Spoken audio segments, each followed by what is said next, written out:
السلام عليكم ورحمة الله. ازيكم يا شباب؟ عاملين ايه؟ ان شاء الله النهارده هنشرح طرق الاي بي اي، ازاي ان انا استقبل اي بي اي عندي. ولكن يا صديقي قبل ما نبدأ نكتب كود مطلوب منك ان انت تخش تتفرج على الفيديو دوت.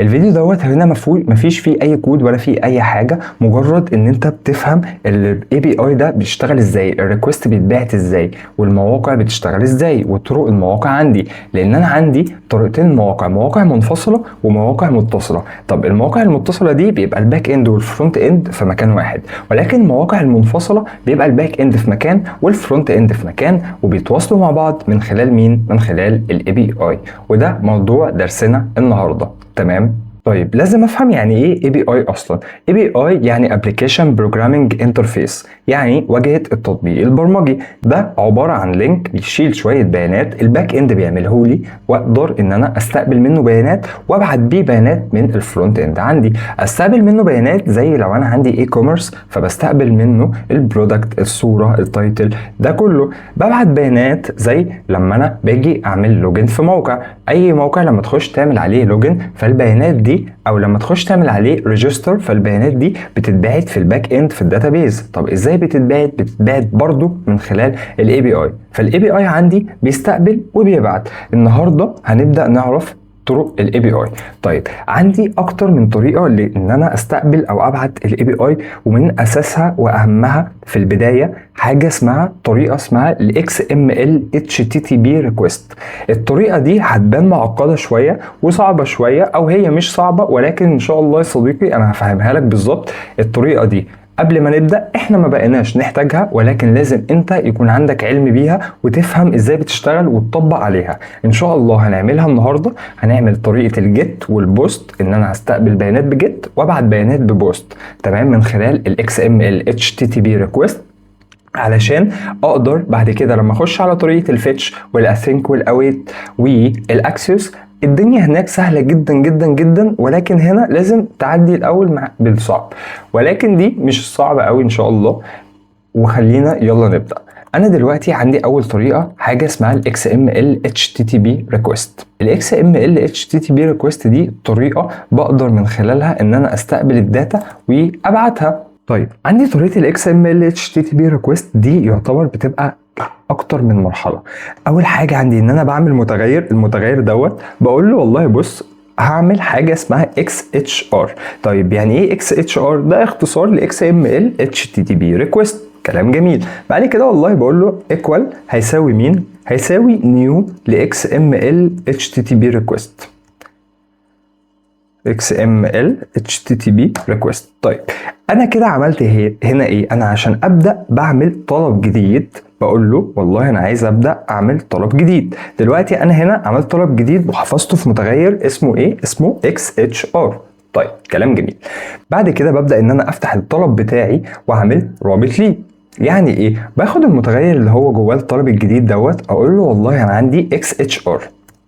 الاكس اتش ار دوت شايل متغير جديد، اقول له والله دوت اوبن افتح لي المتغير دوت اللي انا شايل فيه الطلب الاكس ام ال اتش تي تي بي ريكويست، عشان عايز ابدا من خلاله استقبل البيانات.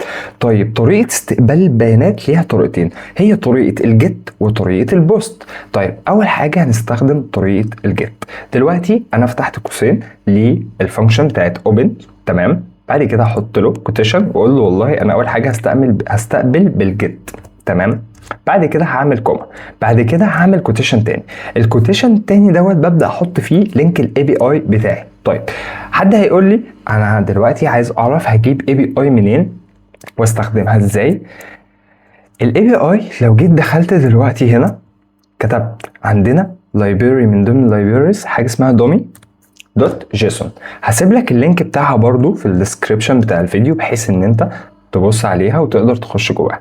هتخش هنا جوه الدوكيومنتيشن هتلاقي ان عندك اي بي اي لحاجات كتيره، اي بي اي للاوثنتيكيشن، اي بي اي للبرودكت، اي بي اي للكاردس، لليوزر، للبوستس، كومنتس، تو دو ليست.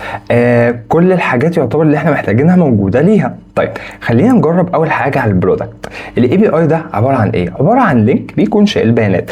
انت كفرونت اند ديفلوبر مالكش دعوه الاي بي اي ده اتعمل ازاي. هو الباك اند مهمته كلها انه يقول لك خد الاي بي اي ده ربطه عندي.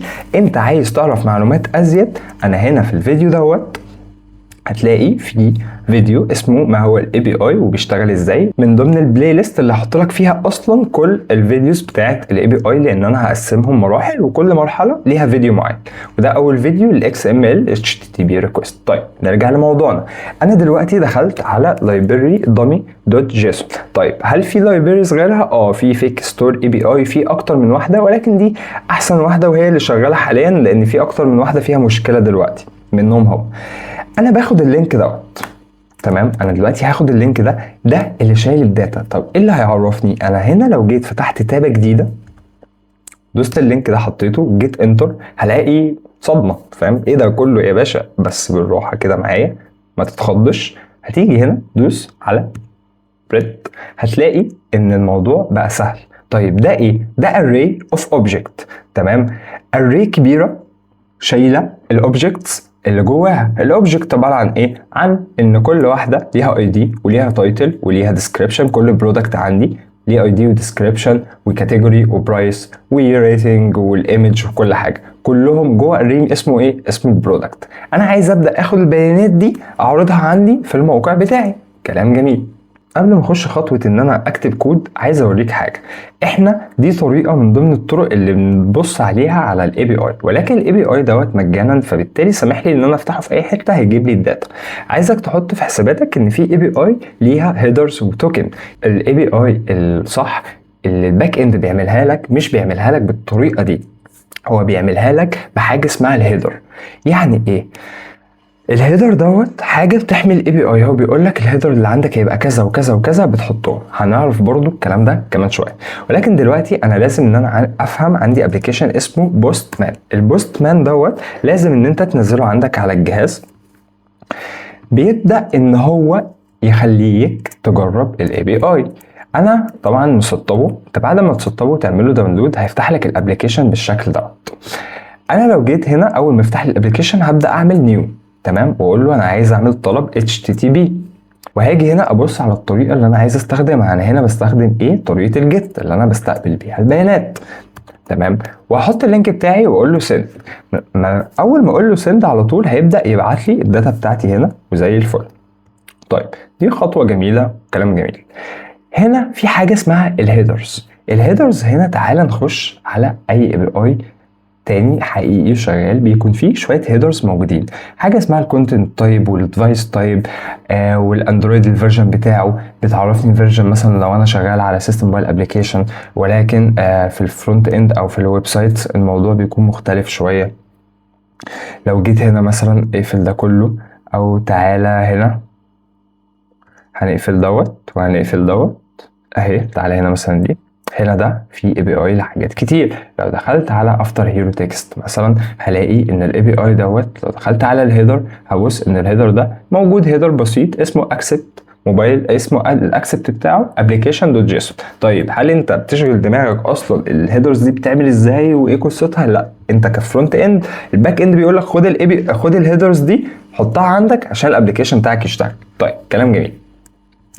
في طريقه الاكس ام ال اتش تي تي بي ريكويست، انا لما جبت اللينك بتاع الاي بي اي هحطه هنا. هاجي هنا لينك اهو حطيته. طيب بعد كده باجي اعمل كوما واقول له هتبقى ترو عشان يبقى شغال عندي.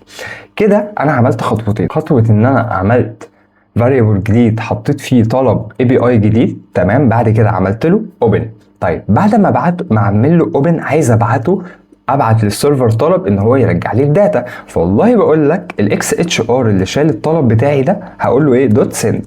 طيب لما اقول له دوت سند دي از فانكشن جاهزه من عنده، بيبدا ان هو يبعت طلب للسيرفر لو سمحت هات لي الداتا اللي عندك. طيب بعد كده في خطوه مهمه جدا، وهي ان انا لازم اتابع حاله الطلب اول ما يوصل. يعني ايه؟ يعني ان انا لازم اتاكد ان الطلب دوت الستاتيوس بتاعته 200، يعني هي سليمه، لو سليمه ترجعها لي، والريدي ستيت بتاعته تبقى 4. ريدي ستيت دي يعني لو الحاله 4 يعني السيرفر خلص الرد ورجعها لي سليمه، تمام. باجي المتغير اللي انا حاطط فيه الطلب دوت اقول له والله بص الاكس اتش ار بتاعي دوت هقول له ايه؟ دوت اون ريدي ستيت اون ريدي ستيت تشينج، تمام. هنا هبدا اتابع حاله الطلب، لو اشتغل ترجعه لي، ما اشتغلش ترجع لي اي حاجه تانية. هقول له هتساوي ايه؟ هتساوي فانكشن، تمام. الفانكشن دي هكتبها فانكشن عاديه جدا، وجوه الفانكشن ديت هقول له عندك كونديشن معين عايزه يحصل. ايه هو الاف كونديشن دوت؟ الاف كونديشن ده بيقول لي حالتين. اول حاله ان الاكس اتش ار دوت لو الريدي ستيت بتاعتها ايكوال 4 اند نفس الكلام اللي احنا قلناه دلوقتي اند الستاتيوس اند الاكس اتش ار دوت ستاتيوس ستاتيوس تمام ايكوال 200. والله يا باشا في الحاله دي رجع لي الطلب بتاعي، ده الاف كونديشن. هقول له معلش في الحاله دي رجع لي الكونسول مثلا كونسول دوت لوج، ولكن قبل ما اقول له كونسول دوت لوج في خطوه مهمه جدا في الاي بي اي لازم اكون فاهمها. ان الاي بي اي زي ما انا شفت من شويه ان هي بترجع لي ايه؟ اوبجكت واري. تمام. تعالى هنا في اوبجكت واري انا عايزها ترجع لي از جيسون. جيسون دي لغه كتابه. لو جينا هنا دخلنا على جوجل وكتبت له جيسون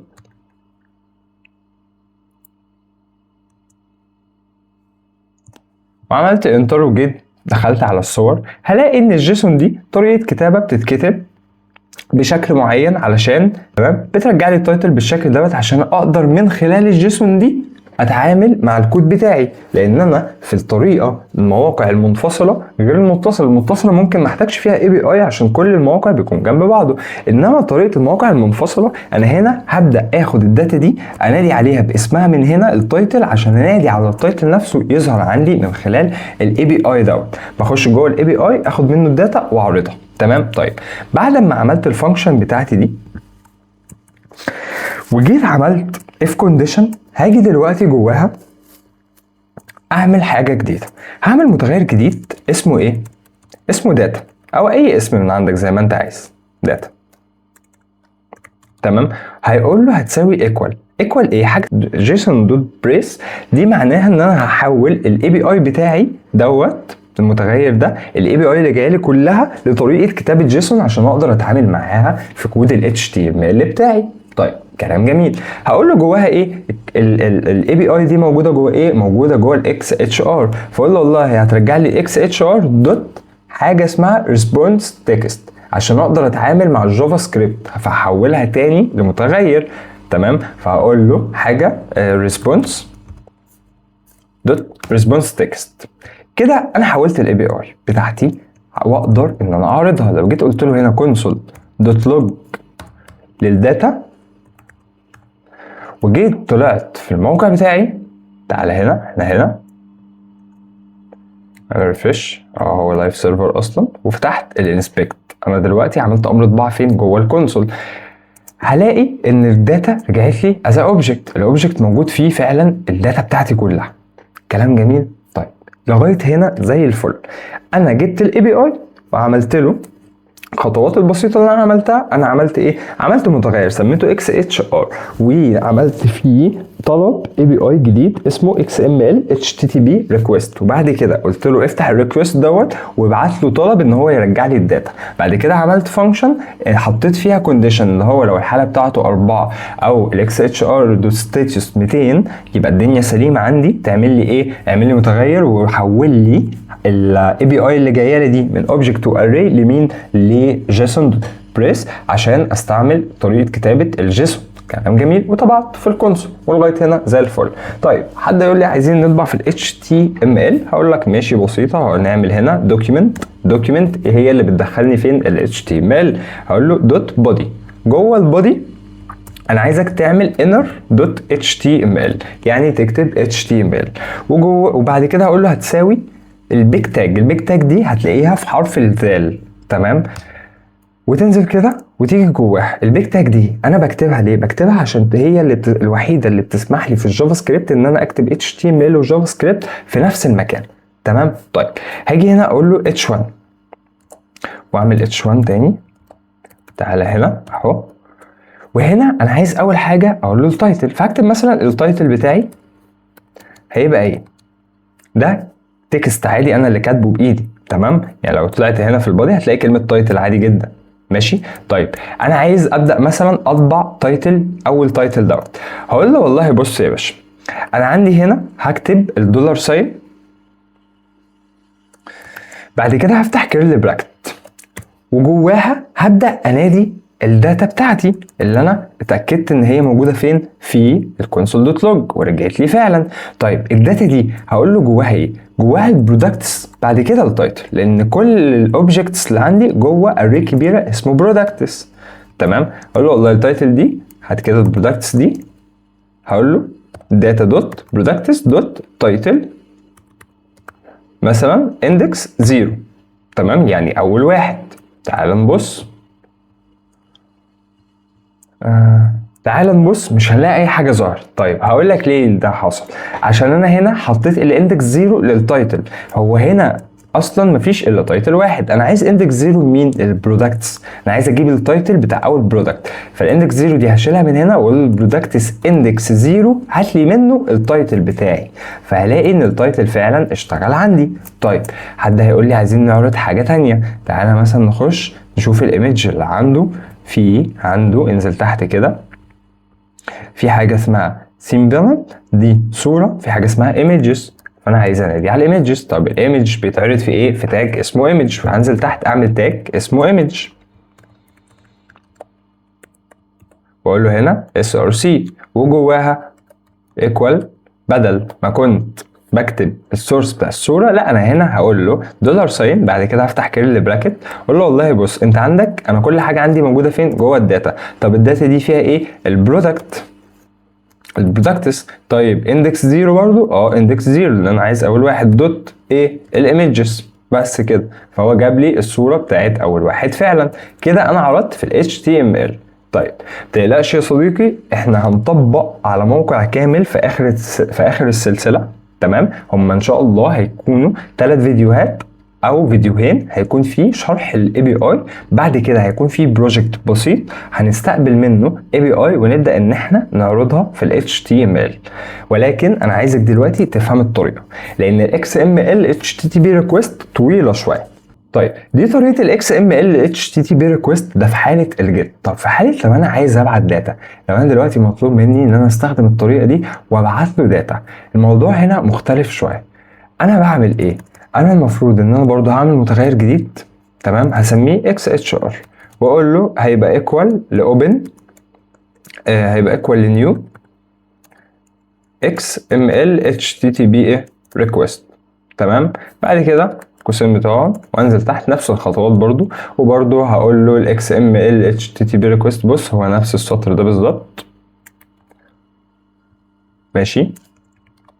ولكن تعالى نخش domi.json اهو.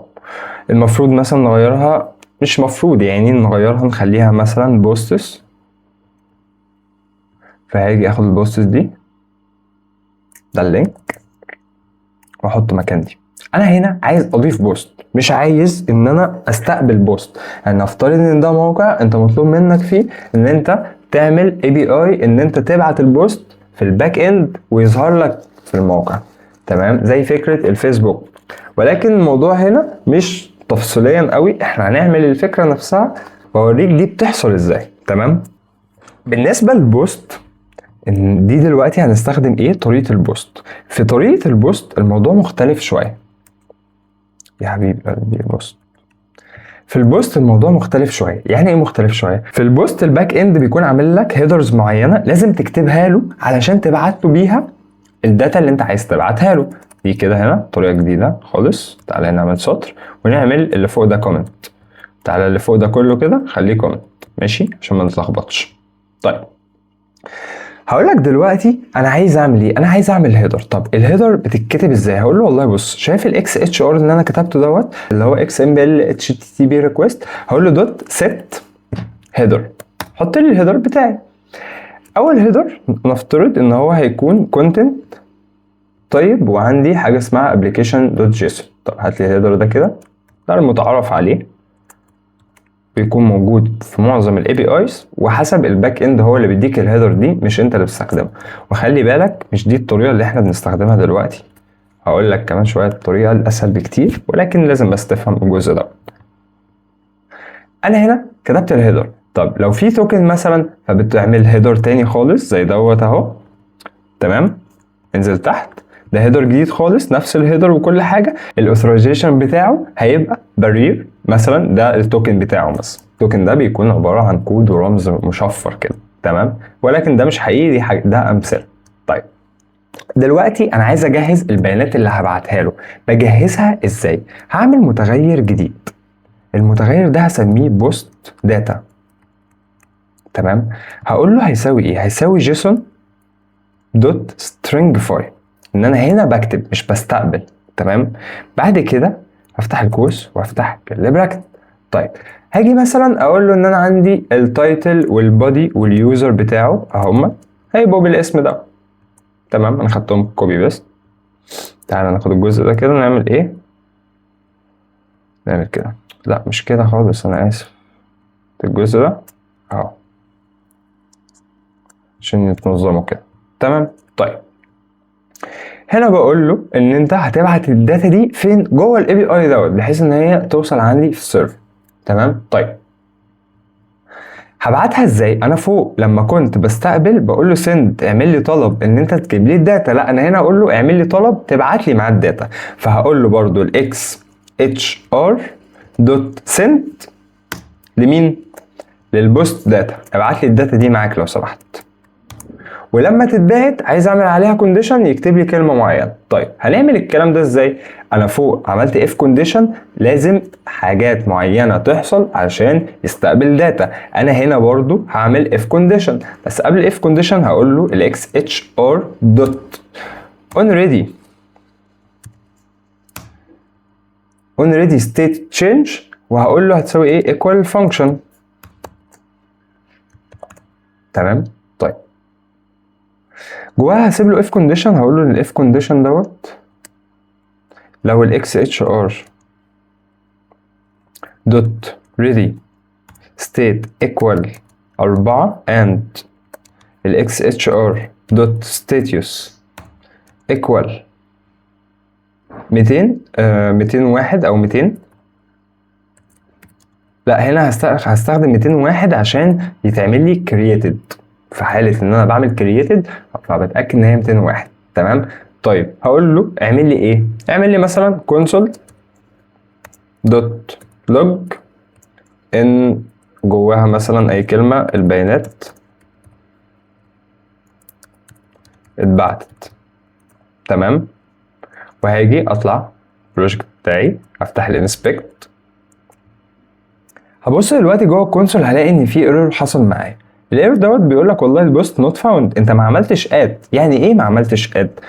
انا هنا كان المفروض انا في الطبيعي وانا بستقبل بحط لينك الاي بي اي بس زي هنا كده، انا وانا ببعت لازم اقول له والله في الاخر معلش سلاش اد يعني انا هضيف عندك.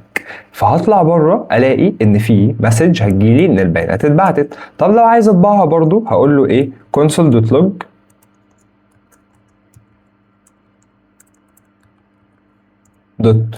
لمين بقى؟ للداتا كلها اللي هي ايه؟ هقول له بقى اطبعها لي بطريقه كتابه الجيسون.